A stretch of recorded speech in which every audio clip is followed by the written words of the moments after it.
Welcome to हॉररलैंड। आज मैं आपके लिए लेकर आया हूँ एक ऐसा मास्टरपीस का एक्सप्लेनेशन वीडियो जिसका कोई ना कोई पार्ट आपने कभी ना कभी जरूर देखा होगा या फिर कुछ क्लिप्स आपने देखी होगी।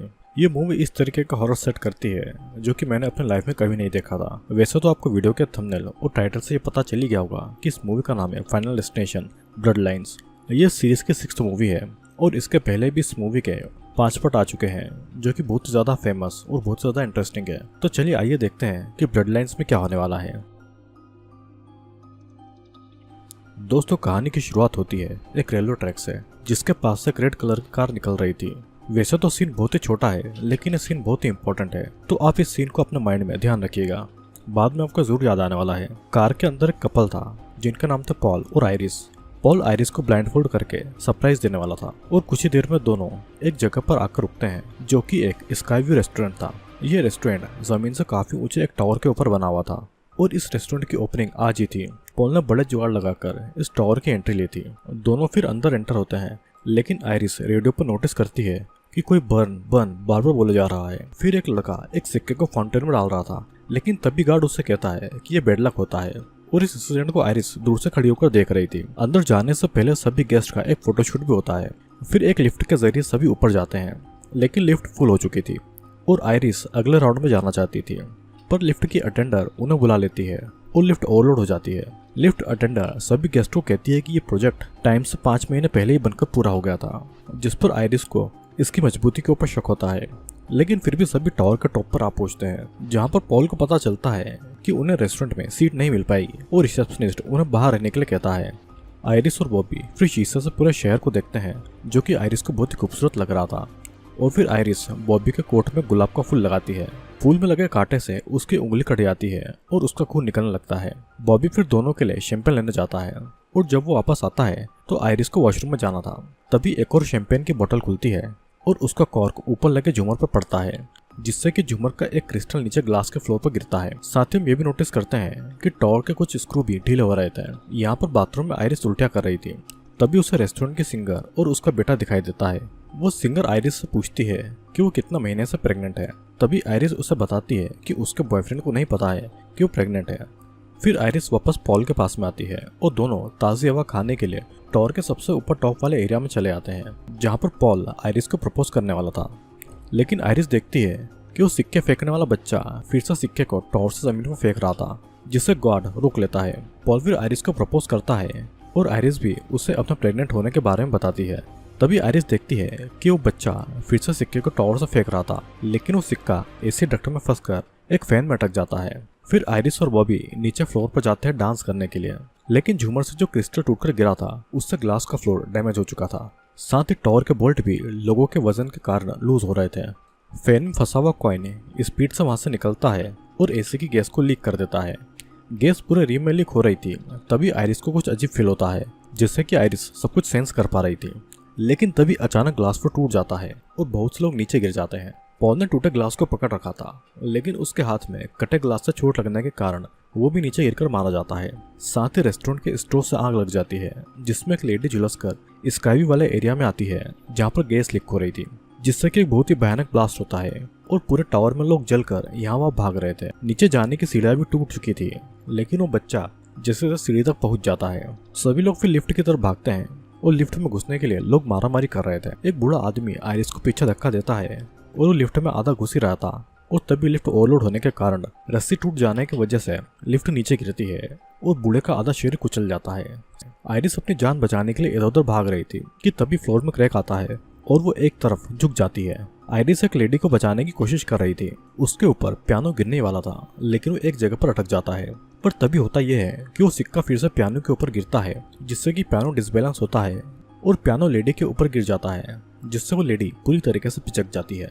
यहाँ पर वो बच्चा सही सलामत नीचे आ चुका था लेकिन उसके आते ही पियानो उसके ऊपर आ गिरता है और वो भी मारा जाता है और फाइनली वो सिक्का फाउंटेन में गिर जाता है। आयरिस अभी भी बची हुई थी।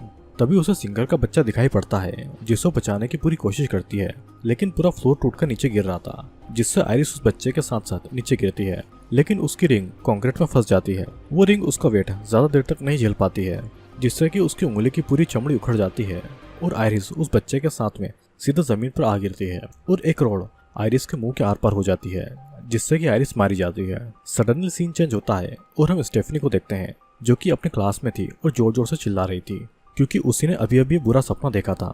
मतलब कि पूरा इंसिडेंट बस स्टेफनी का बुरा सपना था। ये सपना स्टेफनी को बार बार आ रहा था जिससे उसकी रूममेट परेशान हो जाती है। वो स्टेफनी को बताती है कि वो नींद में आयरिस नाम बार बार चिल्ला रही थी जो कि स्टेफनी की ग्रैंड मदर यानी कि उसकी नानी का नाम था। लेकिन स्टेफनी कभी आयरिस से नहीं मिली थी। उसे तो ये भी नहीं पता था कि उसकी ग्रैंडमा जिंदा है या नहीं। फिर स्टेफनी की रूममेट उसे सजेशन देती है कि वो अपने घर जाए, अपनी ग्रैंडमा के बारे में पता लगाए। स्टेफनी फिर कॉलेज से छुट्टियां लेकर अपने घर के लिए निकल जाती है जहाँ पर वो अपने पिता से मिलती है। घर पर आते ही वो उनसे उसकी माँ के कुछ सामान के बारे में पूछती है जिससे उसकी ग्रैंडमा के बारे में डिटेल मिल सके। वो उनसे आयरिस के बारे में भी पूछती है लेकिन वो आयरिस के बारे में बात नहीं करना चाहते थे। तभी ऊपर के फ्लोर से स्टेफनी का छोटा भाई चार्ली आता है जो कि उससे ज्यादा बातें नहीं करता है। वो अपने मामा के यहाँ पर जा रहा था अपने कजिन से मिलने के लिए। तभी स्टेफनी उसे छोड़ने के लिए चली आती है। रास्ते में स्टेफनी अपने भाई को आयरिस और उसके सपने के बारे में बताती है जिससे वो अपनी पढ़ाई पर ध्यान नहीं दे पा रही थी और उसे उसके बारे में पता लगाना है।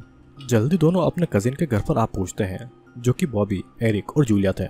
फिर स्टेफनी अपनी आंट ब्रेंडा और अंकल हॉवर्ड से मिलती है। दोनों स्टेफनी को देखकर बहुत ही खुश थे। फिर स्टेफनी हॉवर्ड से आयरिस के बारे में पूछती है लेकिन वो उसके बारे में बात नहीं करना चाहते थे। स्टेफनी फिर उन्हें 50 साल पुराने टावर के बारे में बताती है और उसका नाम स्काईव्यू सुनकर दोनों शॉक हो जाते हैं। हॉवर्ड आगे बताता है कि आयरिस बिल्कुल पागल है। आयरिस की वजह से स्टेफनी की माँ उन्हें छोड़कर चली गई। वो स्टेफनी को कहता है कि उनके पिता पॉल के मरने के बाद में आयरिस पागल हो गई थी और आयरिस ने हॉवर्ड को और उसकी माँ को स्कूल तक जाने नहीं दिया। वो बस मौत के बारे में बार बार बातें करती थी, इसलिए वो वहाँ से भाग गए और उन्होंने अनाथों की तरह जिंदगी बताई। लेकिन फिर भी आयरिस उन्हें मरे हुए लोगों की फोटो भेजती थी। वे लोग आयरिस को जरा भी पसंद नहीं करते हैं और अब वो उनके लिए मर चुकी है। स्टेफनी फिर उन लेटर के बारे में पूछती है लेकिन हॉवर्ड उसे आयरिस से दूर रहने को कहकर चला जाता है। पर ब्रेंडा उसे इशारों में लेटर के बारे में बता देती है। जब स्टेफनी ड्रॉवर को चेक करती है तो उसे वो लेटर मिल जाते हैं जिससे उसे आयरिस का एड्रेस पता चलता है। उसे वही फोटो दिखती है जो उसे अपना सपनों में दिखी थी, यानी कि सपनों में आने वाली आयरिस उसकी नानी ही थी। स्टेफनी फिर आयरिस की लोकेशन के लिए निकल जाती है जो कि एक जंगल के बीच बनी एक प्राइवेट प्रॉपर्टी थी जिसके चारों ओर नुकीले फेंस लगे हुए थे। फिर स्टेफनी गेट पर लगे कैमरा से आयरिस से बात करती है और उसे बताती है कि वो उसकी फैमिली की मेंबर है और वो उसकी ग्रैंड डॉटर है। आयरिस फिर स्टेफनी को अपने फोन और सभी नुकीली चीजें एक बॉक्स में रखने को कह देती है। उस घर में एंटर होती है जहाँ पर चारों ओर बहुत ज्यादा सिक्योरिटी है। किसी भी बाहरी इंसान का वहाँ पर आना बिल्कुल रिस्ट्रिक्टेड था। स्टेफनी जब घर के अंदर जाती है तो आयरिस उससे थोड़ी देर अपनी जगह पर खड़े रहने के लिए कह देती है। आयरिस स्टेफनी को देखकर बहुत ज्यादा खुश थी और फिर वो उसे बैठने के लिए कहती है, जिसके बाद आयरिस स्टेफनी से डार्लिन यानी कि स्टेफनी की माँ के बारे में पूछती है। तब स्टेफनी उसे बताती है कि डार्लिन उसे तब छोड़कर चली गई थी जब वो सिर्फ 10 साल की थी। स्टेफनी फिर अपने सपनों के बारे में भी उन्हें बताती है जिसमें सभी लोग मर चुके थे। आयरिस कहती है कि वो सपना नहीं था, उसे उस दिन आने वाली मौत के बारे में अंदाजा लग गया था। आयरिस ने ही उस दिन बच्चे से वो सिक्का छीन लिया था और उसने सभी आग लगने वाली चीजों को बंद कर दिया था कि नीचे का ग्लास फ्लोर टूटने वाला है, जिससे कि उस दिन मरने वाले सभी लोग बच गए और उस स्काईव्यू रेस्टोरेंट को बंद कर दिया गया। उस दिन तो सभी लोग बच गए थे, लेकिन जो लोग उस दिन उस हादसे से बच गए थे वे सभी एक एक करके मारे गए, ठीक उसी तरह जैसे कि वो आयरिस के विजन में मारे गए थे। उस दिन आयरिस ने मौत को चकमा दे दिया था, लेकिन मौत फिर से वापस आई अपना काम पूरा करने के लिए और उस दिन से लेकर आज तक आयरिस मौत को चकमा दे रही है। आयरिस ने एक नोटबुक में सब कुछ नोट करके रखा था कि किस तरह मौत से बचा जाए और किन किन लोगों की किस किस तरीके से मौत हुई थी। आयरिस हर तरीके से मौत से बच रही थी, लेकिन फिर भी मौत ने कैंसर के रास्ते उसे मारना चाहा, पर आयरिस ने उसका इलाज भी करवा लिया। उसे पता चल चुका था कि जब मौत उनका पीछा कर रही हो तब उन्हें किन किन बातों को ध्यान रखना चाहिए। अचानक आयरिस का ध्यान पास के एक गमले पर जाता है जिसकी रस्सी मैग्नीफाइंग ग्लास से रिफ्लेक्ट हुई सूरज की किरण से टूटने वाली थी और उससे पहले ही आयरिस मैग्नीफाइंग ग्लास की पोजीशन चेंज कर देती है। स्टेफनी आयरिस से पूछती है कि वो किससे बातें कर रही है।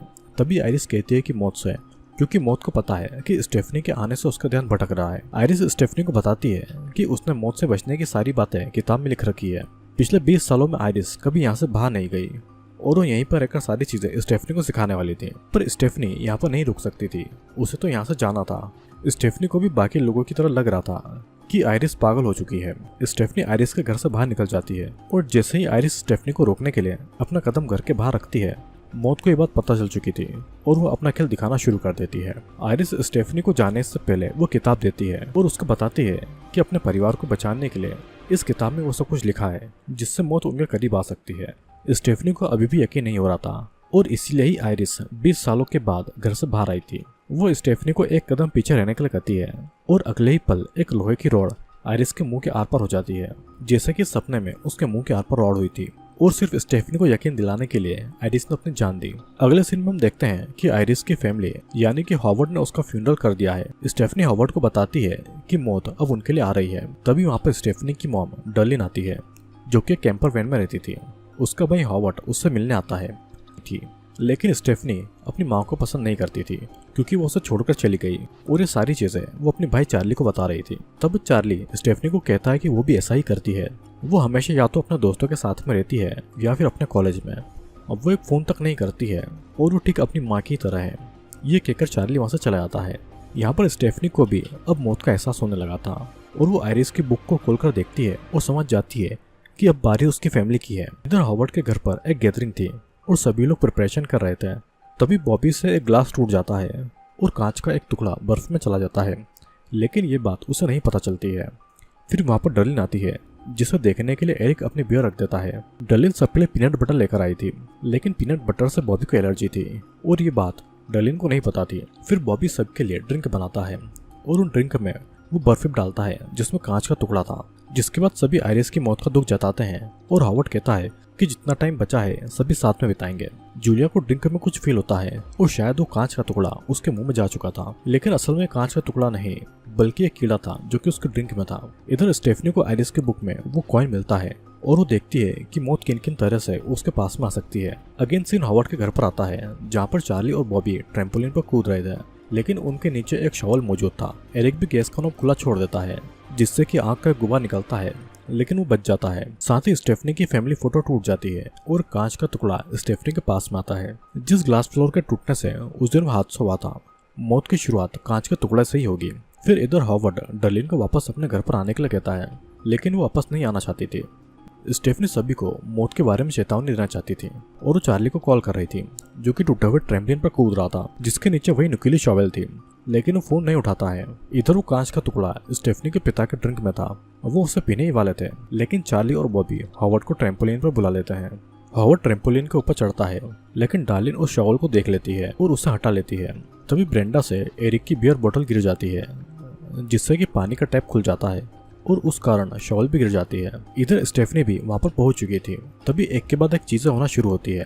ट्रैम्पोलिन के टूटने से बॉबी का पैर उसमें फंस जाता है, जिससे कि जूलिया का ध्यान भटकता है और वो गेम के ब्लॉक को गिरा देती है और उससे स्टेफनी के पिता का बियर ग्लास गिर जाता है, जिसमें कांच का टुकड़ा था। वो कांच का टुकड़ा जमीन पर पड़ा था और उसके ऊपर हॉवर्ड का पैर पड़ता है, जिससे कि वो कांच का टुकड़ा उसके पैर के आर पार हो जाता है। हॉवर्ड जमीन पर गिरता है और शॉवल के गिरने की वजह से घास काटने की मशीन शुरू हो चुकी थी। वो सीधा हॉवर्ड के मुंह पर आती है और उस कारण हॉवर्ड के मुंह के पूरे चिथड़ हो जाते हैं, जिससे कि उसकी मौत हो जाती है। अगले सीन में हम देखते हैं कि हॉवर्ड का भी फ्यूनरल हो चुका है, लेकिन अब स्टेफनी कंफर्म हो चुकी थी कि आयरिस की सभी बातें सही है। वो फिर आयरिस की किताब को छानती है, जिसमें लिखा था कि सिर्फ जेबी ही एक ऐसा इंसान है जिसने मौत से बचने का रास्ता ढूंढा था। उस बुक में सभी लोगों के नाम थे जिनकी मौत हुई थी और स्टेफनी समझ चुकी थी कि मौत को आयरिस ने उस दिन टाल दिया था, लेकिन अब मौत वापस आई है, एक एक करके सभी लोगों को मारने के लिए इतने सालों के बाद में। स्टेफनी को आयरिस की किताब से मौत का सीक्वेंस भी पता चल जाता है। उसके मुताबिक आयरिस और पॉल के 2 बच्चे थे, हॉवर्ड और डार्लिन। हॉवर्ड के भी 3 बच्चे थे, एरिक, जूलिया और बॉबी। और डार्लिन के 2 बच्चे थे, स्टेफनी और चार्ली। मौत सबसे बड़े यानी कि हॉवर्ड को पहले लेने आएगी। जो पहले पैदा हुआ होगा वो पहले मारा जाएगा, जिसके बाद में सेम सीक्वेंस डार्लिन उसके बच्चों के साथ होगा, क्योंकि अगर उस दिन आयरिस मारी जाती तो ये कभी इस दुनिया में नहीं आ पाते। स्टेफनी सारी चीजें ब्रेंडा और सभी को समझाती है, लेकिन कोई भी उसकी बात नहीं मानता है। अब हॉवर्ड तो मर चुका था और इसका मतलब यह था कि अगली बारी एरिक की थी, फिर जूलिया और फिर बॉबी की, लेकिन सभी स्टेफनी को भी आयरिस की तरफ पागल समझ रहे थे। इधर हम एरिक को देखते हैं, जो कि रात के समय टैटू शॉप में था। उसका बॉस उसे सब कुछ साफ करके शॉप बंद करने को कह देता है। एरिक फिर फुल वॉल्यूम में म्यूजिक चला देता है और स्पीड से सारी चीजें साफ करने लगता है, लेकिन सीलिंग पर लगी चेन पंखे में फंस जाती है। तभी स्टेफनी एरिक को कॉल करके पूछती है कि क्या वो ठीक है, जिस पर एरिक उससे गाली देकर उसे सोने के लिए कहता है और अपने पिता की मौत से उदास होकर वो अपनी बॉडी पर टैटू करने लगता है। तभी स्पीकर के बेस से एक डॉल गिरती है, जिससे कि टैटू की निडल भी नीचे जमीन पर गिर जाती है। एरिक उसे उठाने के लिए उठता है, जिससे कि स्पिरिट की बोतल जमीन पर गिरती है और जमीन पर स्पिरिट फैल जाती है। अचानक सीलिंग पर लगी चेन पंखे से टूटकर एरिक की नोज पियर्सिंग में फंस जाती है और पंखे से वो चेन लिपटने लगती है। एरिक उसे निकालने के लिए चेयर पर चढ़ जाता है, लेकिन एक लैंप नीचे गिरता है जिससे कि स्पिरिट में आग लग जाती है। बहुत देर तक अपनी नाक से वो चेन को छुड़ाने के लिए एरिक मेहनत करता है और फाइनली वो चेन को खोल लेता है। और तभी चेयर के गिरने से एरिक भी नीचे गिरता है और स्पिरिट की बोतल में एक बहुत बड़ा ब्लास्ट होता है। इसी के साथ में सीन भी यहीं पर कट होता है। अगले सीन में हम स्टेफनी को चार्ली के पास में देखते हैं, जो कि उसे एरिक के बारे में पूछ रही थी, लेकिन उसे भी एरिक की कोई खबर नहीं थी। फिर दोनों एरिक के पास में जाते हैं, ये देखने के लिए एरिक जिंदा या मर चुका है। लेकिन उसके घर पहुंचने से पहले ही एरिक उनकी कार के सामने आ जाता है, मतलब कि वो जिंदा था और उस रात बच गया था, जिसका सीधा मतलब यह था कि स्टेफनी की बातें सच नहीं थी। स्टेफनी अभी भी चिंता में थी और वो एरिक को हर वो चीज करने से रोकती है जिससे कि उसकी जान चली जाए। वो रास्ते में चलते चलते लोगों और बच्चे को देखकर कहती है कि उसे उनसे नुकसान होगा, लेकिन एरिक उसका मजाक उड़ाता है। स्टेफनी समझाती है कि अगर पेड़ से कटा नीचे गिरा तो सफाई करने वाला आदमी गिर जाएगा और ब्लोवर से पत्ते लड़कों के सामने आ जाएंगे, जिससे कि वो बॉल को गलत शूट करेंगे और बॉल सीधा एरिक को लगेगी। लेकिन एरिक को उससे डर नहीं लगता है। फिर एक कचरा उठाने वाला ट्रक उनके पास से गुजरता है, लेकिन एरिक को अगेन कुछ नहीं होता है। अब जूलिया घर से बाहर आती है और जॉगिंग करने के लिए निकल जाती है। हम देखते हैं कि बॉल ठीक उसी तरीके से जूलिया को लगती है जैसा स्टेफनी ने थोड़ी देर पहले बताया था, जिससे जूलिया डस्टबिन में गिर जाती है और कचरा उठाने वाली मशीन उस डस्टबिन से कचरे के साथ में जूलिया को भी ट्रक में डाल लेती है। सभी लोग उस ट्रक को रोकने के लिए उसका पीछा करते हैं और अंदर मशीन कचरे को ट्रैश कर रही थी। जब ट्रक रुकता है तो स्टेफनी ऊपर चढ़ती है, वो जूलिया का हाथ पकड़कर उसे ऊपर खींचती है, लेकिन उससे पहले मशीन के बीच में जूलिया दब जाती है और स्टेफनी के पास में बस उसका हाथ रह जाता है। सीन अगेन कट होता है और अगले सीन में सब साथ में बैठे हुए थे। स्टेफनी को लगता है कि उसकी गलती थी, उसने मरने वालों का क्रम गलत बताया था, लेकिन ब्रेंडा रिवील करती है कि गलती उसकी है। एरिक हॉवर्ड का बेटा नहीं है बल्कि किसी और का है, और इस बात को सुनकर एरिक बहुत ही नाराज होता है।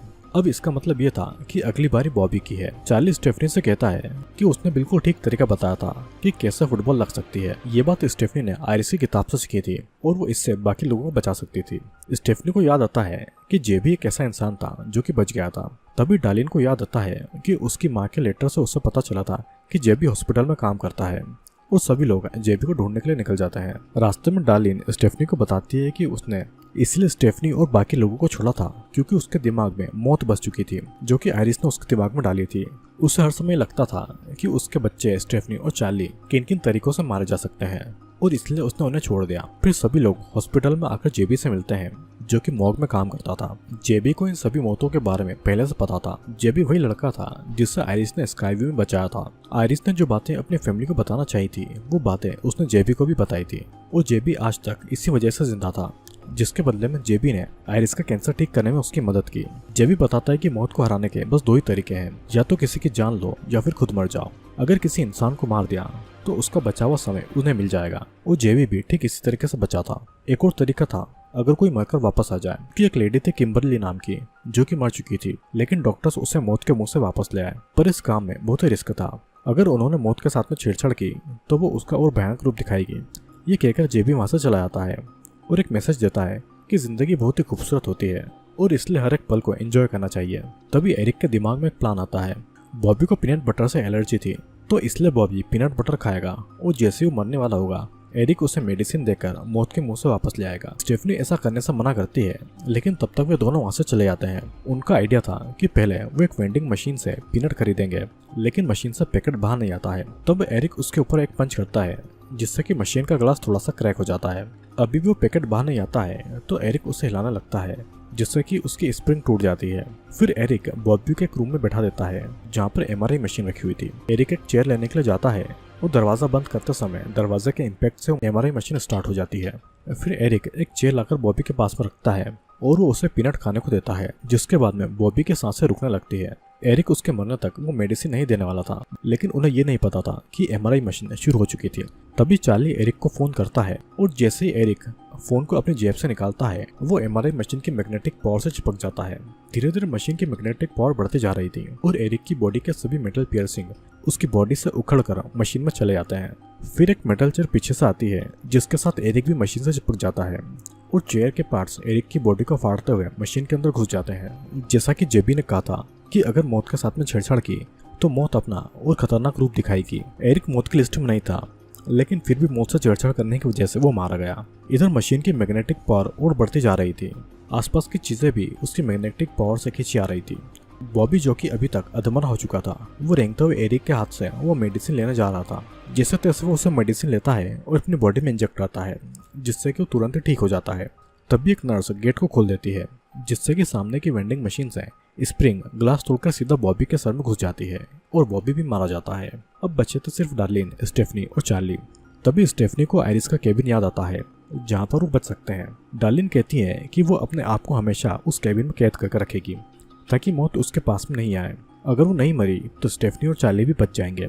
तभी स्टेफनी की जेब से वो सिक्का निकलकर नीचे गिर जाता है, जिसे एक ओल्ड लेडी बाद में उठा लेती है। यहाँ पर चार्ली ट्रक को ड्राइव कर रही थी और सभी केबिन की तरफ जा रहे थे, लेकिन वहाँ पर गेट लगा हुआ था, जिसका एक्सेस सिर्फ आयरिस के पास में था।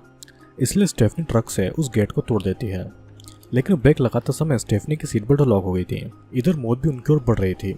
स्टेफनी डार्लिन और चार्ली से कहती है कि वो घर के अंदर जाए, क्योंकि अगर वे दोनों सुरक्षित रहेंगे तो चार्ली को भी कुछ नहीं होगा। डार्लिन और चार्ली जैसे घर के अंदर जाने वाले थे तो घर के अंदर एक जोरदार ब्लास्ट होता है, जिससे डार्लिन जल जाती है और ट्रक के पलटने की वजह से चार्ली एक छोटी सी लेक में गिर जाती है। चार्ली भी घर के मलबे के नीचे फंस गया था और मौत अब उसके लिए भी आ रही थी। तभी वहाँ पर डार्लिन आती है, जो कि आधी जल चुकी थी। वो चार्ली के ऊपर से उस मलबे को हटाती है और चार्ली को अपनी बहन को बचाने के लिए कहती है, लेकिन इतना में एक खंबा आकर डार्लिन के ऊपर गिरता है, जिससे कि डार्लिन की पूरी बॉडी पिचक जाती है और वहीं पर मारी जाती है। फिर चार्ली ट्रक में जाकर स्टेफनी को बचाता है। वो पहले एक चाकू ढूंढता है जिससे कि उसके सीट बेल्ट को काट सके, लेकिन वो चाकू उसके हाथ में घुस चुका था। वो अपने हाथ में से उस चाकू को निकालता है, फिर स्टेफनी के पास में जाता है। स्टेफनी बहुत देर से पानी में थी और इसलिए उसके सांसें रुकने लगती है। इसी के साथ में सीन ब्लैकआउट हो जाता है। जब स्टेफनी की आंखें खुलती है तो चार्ली ने उसे बचा लिया था, यानी कि चार्ली स्टेफनी को मौत के मुंह से वापस ले आया था, जिसका सीधा मतलब ये था कि उन्होंने मौत को हरा दिया है। लेकिन उनकी मां डार्लिन अब नहीं रही थी। अगले सीन में हम देखते हैं कि स्टेफनी और चार्ली दोनों सही सलामत है। आज चार्ली का ग्रेजुएशन डे है और वो अपनी फ्रेंड जेनी को लेने आया था। तभी स्टेफनी चार्ली के सूट में एक रोज लगाती है, लेकिन सडनली उसकी उंगली में कांटा घुस जाता है, जिससे कि खून निकलने लगता है और स्टेफनी को कुछ अजीब फील होता है। इधर हम उस लेडी को देखते हैं जिसने वो सिक्का उठाया था। वो सिक्का उसके पर्स से निकलकर गिर जाता है और एक रेलवे ट्रैक में आकर फंस जाता है। साथ ही एक कार उस समय पास से निकलती है। अब आपको याद होगा कि जब पॉल और आयरिस अपनी कार में थे और ये कार ठीक वैसी थी जिसमें आयरिस और पॉल बैठे हुए थे, ये कार भी ठीक उसी तरीके से थी और सेम इसी घर के पास से निकल रही थी, यानी कि मौत का पहिया फिर से घूम चुका था। इधर जेनी के पिता एक डॉक्टर थे, जो कि स्टेफनी को बताते हैं कि वो बस अनकॉन्शियस हुई थी, न कि मौत के करीब थी, जिसे सुनकर स्टेफनी और चार्ली दोनों डर जाते हैं। तभी वो रेड कार स्टेफनी के पास से गुजरती है, जिसने उसे अपने सपनों में कई बार देखा था। जेनी ने भी बिल्कुल आयरिस की तरह कपड़े पहने हुए थे। तभी एक ट्रेन उसे सिक्के के कारण पटरी से उतर जाती है और सीधे स्टेफनी और चार्ली की तरफ आती है। वो दोनों जैसे तैसे अपनी जान बचाते हैं, लेकिन सडनली लकड़ी के कुछ ब्लॉक उन्हें कुचल देते हैं और ये कहानी जिस सिक्के से शुरू होती है उस सिक्के पर आकर खत्म होती है। तो दोस्तों, आपने देखा कि कैसे एक सिक्के के कारण इतनी ज्यादा ट्रेजेडी हुई। आयरिस ने मौत को तो चकमा दे दिया था, लेकिन मौत फिर से उन्हें लेने के लिए आई और इसलिए आयरिस ने अपने आप को एक केबिन में बंद कर लिया ताकि मौत उसे छू ना सके। दोस्तों, ये मूवी बहुत ही इंटरेस्टिंग है और मैं आपको जरूर रिकमेंड करूंगा कि इस मूवी को देखें और आप इसके बाकी पार्ट को जरूर देखिएगा। बहुत इंटरेस्टिंग मूवी है। वैसे तो मैं आपको ज्यादा मूवी देखने के लिए रिकमेंड नहीं करता हूँ, लेकिन इस मूवी को आपको एक बार जरूर देखना चाहिए, क्योंकि जो सीन आपको मूवी में देखने को मिलेंगे वो मैं यहाँ पर चैनल पर नहीं डाल सकता हूँ। तो चलिए, अब मैं आपसे मिलूंगा अगले वीडियो में।